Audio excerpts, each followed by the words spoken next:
Subscribe कीजिए B news channel को और सबसे पहले ताजा खबर जानने के लिए इस बेल आइकन को भी दबाएं।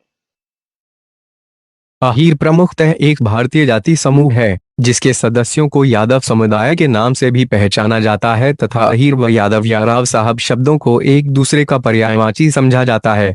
अहीरों को एक जाति, वर्ण, आदिम जाति या नस्ल के रूप में वर्णित किया जाता है जिन्होंने भारत व नेपाल के कई हिस्सों पर राज किया है। अमरकोश में गोप शब्द के अर्थ गोपाल, गोसंख्य, गोधुक, आभीर, वल्लभ, ग्वाला व अहीर आदि बताए गए हैं। प्राकृत हिंदी शब्दकोश के अनुसार भी अहीर, अहीर, आभीर व ग्वाला समानार्थी शब्द हैं। हिंदी क्षेत्र में अहीर, ग्वाला तथा यादव शब्द प्रायः परस्पर समानार्थी माने जाते हैं। वे कई अन्य नामों से भी जाने जाते हैं जैसे कि गवली, घोसी या घोषी अहीर तथा बुंदेलखंड में दोवा अहीर। तमिल भाषा के एक दो विद्वानों को छोड़कर शेष सभी भारतीय विद्वान इस बात से सहमत हैं कि अहीर शब्द संस्कृत के आभीर शब्द का तद्भव रूप है।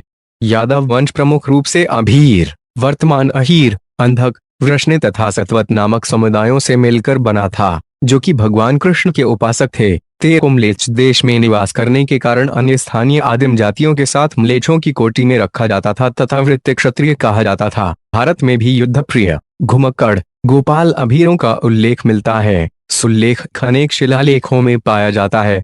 शक राजाओं की सेनाओं में ये लोग सेनापति के पद पर नियुक्त थे। आभीर राजा ईश्वर सेन का उल्लेख नासिक के एक शिलालेख में मिलता है। ईस्वी सन की 4वीं शताब्दी तक अभीरों का राज्य रहा। अंततोगत्वा कुछ अभीर राजपूत जाति में अंतर्मुक्त हुए व कुछ अहीर कहलाए जिन्हें राजपूतों सा ही योद्धा माना गया। आजकल की अहीर जाति ही प्राचीन काल के अभीर हैं। सौराष्ट्र के क्षत्रप शिलालेखों में भी प्रायः अभीरों का वर्णन मिलता है। पुराणों व बृहत संहिता के अनुसार समुद्रगुप्त काल में भी दक्षिण में अभीरों का निवास था। उसके बाद यह जाति भारत के अन्य हिस्सों में भी बस गई।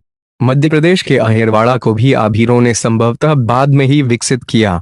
राजस्थान में आभीरों के निवास का प्रमाण जोधपुर शिलालेख संवत 918 में मिलता है जिसके अनुसार आभीर अपने हिंसक दुराचरण के कारण निकटवर्ती इलाकों के निवासियों के लिए आतंक बने हुए थे। यद्यपि पुराणों में वर्णित अभीरों की विस्तृत संप्रभुता 6वीं शताब्दी तक नहीं टिक सकी परंतु बाद के समय में भी आभीर राजकुमारों का वर्णन मिलता है। हेमचंद्र के दयाश्रय काव्य में जूनागढ़ के निकट वनथली के चूड़ासम राजकुमार गृहरिप को यादव व अभीर कहा गया है। भाटों की श्रुतियों व लोक कथाओं में आज भी चूड़ासम अहीर राणा कहे जाते हैं।